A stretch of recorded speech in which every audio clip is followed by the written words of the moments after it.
Hello दोस्तों, आपके अपने चैनल सुमित स्मार्ट क्लासेस में मैं आप लोगों का हार्दिक स्वागत करता हूं। आज मैं आप लोगों को पढ़ाऊंगा आर्टिकल्स क्या होते हैं और इनका यूज। आर्टिकल्स जो होते हैं वो तीन प्रकार के होते हैं। ए, एन एंड द को क्या कहा जाता है? आर्टिकल्स कहा जाता है।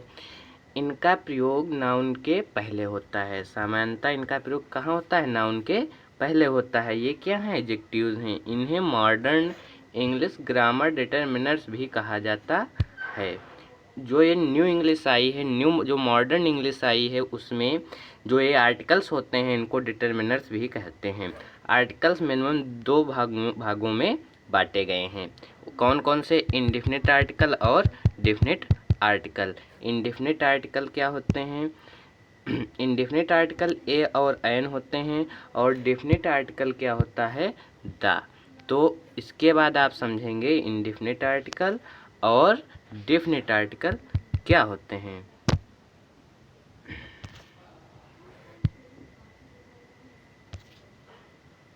तो आपका अब आ गया इंडेफिनिट आर्टिकल। इंडेफिनिट आर्टिकल में क्या होता है?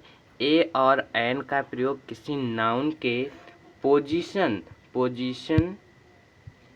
पोजीशन इंडेफिनिट और अनसर्टन अनिश्चित बनाने के लिए किया जाता है। फॉर एग्जाम्पल, ही सा एन ओल्ड मैन। उसने एक बूढ़ा व्यक्ति देखा। तो उसने कैसा व्यक्ति देखा? बूढ़ा। जो ये ओल्ड है, ये किस अवस्था बता रहा है? किसकी? मैन की। इसीलिए ओल्ड के पहले एन का प्रयोग किया गया है। सेकंड एग्जाम्पल क्या है? There was a king. एक राजा था। तो किंग के बारे में बात की जा रही है, तो किंग के पहले क्या लगा है? ये लगा है। ये आपका क्या है? आर्टिकल है।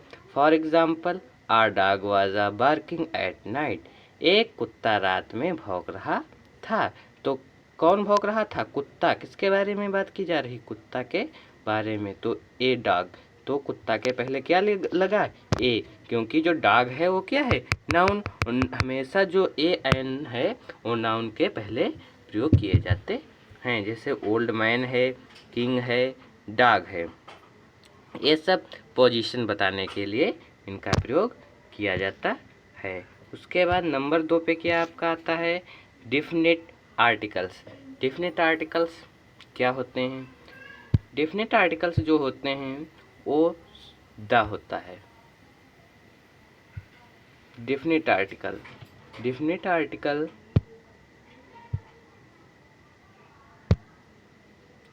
द का